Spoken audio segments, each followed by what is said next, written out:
حضرت لوط علیہ السلام کا واقعہ قرآن پاک میں بیان کیا گیا ہے اور یہ ایک بہت سبق آموز قصہ ہے۔ حضرت لوط علیہ السلام حضرت ابراہیم علیہ السلام کے بھتیجے تھے اور اللہ تعالیٰ نے آپ کو صدوم اور عمورہ کے علاقے میں نبی بنا کر بھیجا۔ یہ قوم بدکاری، بے حیائی اور نافرمانی میں حد سے بڑھ چکی تھی۔ قوم لوط کے اعمال۔ قوم لوط کے لوگ غیر فطری اعمال میں ملوث تھے، خاص طور پر مردوں کے ساتھ بدکاری کرتے تھے۔ یہ قوم اخلاقی انحطاط اور فحاشی کی انتہا پر تھی۔ اللہ تعالیٰ نے ان کے اس قبیح عمل کی مذمت فرمائی اور انہیں راست پر آنے کی دعوت دی۔ حضرت لوط علیہ السلام کی نصیحت۔ حضرت لوط علیہ السلام نے اپنی قوم کو اللہ کی عبادت کرنے، برائیوں کو چھوڑنے اور تقوی اختیار کرنے کی نصیحت کی۔ اپنے ان کے غیر فطری اعمال کو واضح طور پر غلط قرار دیا اور ان سے باز آنے کو کہا۔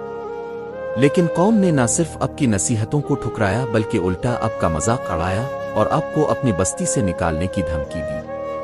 اللہ تعالیٰ کا عذاب۔ حضرت لوط علیہ السلام کی دعا پر اللہ تعالیٰ نے فرشتے بھیجے جو انسانی شکل میں آئے۔ قوم لوط کے بدکردار افراد نے ان مہمانوں کے ساتھ بھی بدکاری کا ارادہ کیا۔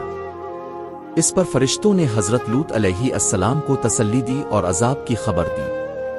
اللہ تعالیٰ کے حکم سے حضرت لوط علیہ السلام اور ان کے ماننے والے رات کے وقت بستی چھوڑ کر نکل گئے۔ پھر اللہ کا عذاب نازل ہوا۔ 1 زمین کو الٹ پلٹ دیا گیا۔ 2 آسمان سے پتھر برسائے گئے۔ یہ عذاب اتنا شدید تھا کہ پوری قوم ہلاک ہو گئی اور ان کی بستیاں نشان عبرت بن گئیں۔ حضرت لوط علیہ السلام کی قوم کا انجام۔ جب حضرت لوط علیہ السلام کی قوم نے مسلسل نصیحتوں کو ٹھکرا دیا اور اپنی بدکاریوں سے باز نہ آئی تو اللہ تعالیٰ نے ان کے لیے عذاب کا فیصلہ کیا۔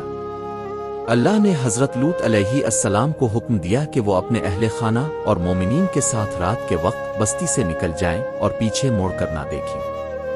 فرشتوں کی آمد اور عذاب کی تیاری۔ ایک دن اللہ کے بھیجے ہوئے فرشتے انسانی شکل میں حضرت لوط علیہ السلام کے پاس مہمان بن کر آئے۔ وہ خوبصورت جوانوں کی صورت میں تھے اور ان کی آزمائش کے لیے یہ قوم ان مہمانوں کے ساتھ برائی کرنے کے ارادے سے حضرت لوط علیہ السلام کے گھر کے دروازے پر آ گئی۔ حضرت لوط علیہ السلام نے ان کو سمجھانے کی بہت کوشش کی اور یہاں تک کہا، اے میری قوم، یہ میری بیٹیاں یعنی تمہاری عورتیں تمہارے لیے حلال ہیں، ان سے نکاح کرو اور اللہ سے ڈرو۔ لیکن قوم نے نہ مانا اور اپنی بدکاری پر اصرار کیا۔ فرشتوں کا تسلی دینا۔ فرشتوں نے حضرت لوط علیہ السلام کو تسلی دی اور کہا، ہم اللہ کے بھیجے ہوئے فرشتے ہیں، یہ لوگ ہمیں کوئی نقصان نہیں پہنچا سکتے۔ آپ رات کے وقت اپنے گھر والوں کو لے کر یہاں سے نکل جائیں، لیکن آپ کی بیوی پیچھے رہ جائے گی کیونکہ وہ کافروں میں شامل ہے۔ عذاب کا نزول۔ اللہ کے حکم سے بستی پر شدید عذاب نازل ہوا۔ 1 فرشتوں نے زمین کو اوپر نیچے کر دیا اور پورا علاقہ الٹ دیا گیا۔ 2 آسمان سے پکی ہوئی مٹی کے پتھر برسائے گئے۔ 3 وہ ظالم قوم زمین میں دفن۔ حضرت لوط علیہ السلام کے واقعے سے ہمیں یہ سبق ملتا ہے کہ اللہ کی نافرمانی اور فحاشی کے اعمال انسان کو تباہی کی طرف لے جاتے ہیں۔ ہمیں چاہیے کہ ہم اللہ کے احکامات پر عمل کریں، تقوی اختیار کریں اور ہر قسم کی برائی سے دور رہیں۔ قرآن مجید میں یہ واقعہ سورۃ الاعراف، سورۃ ہود اور سورۃ الحجر میں تفصیل سے بیان کیا گیا ہے۔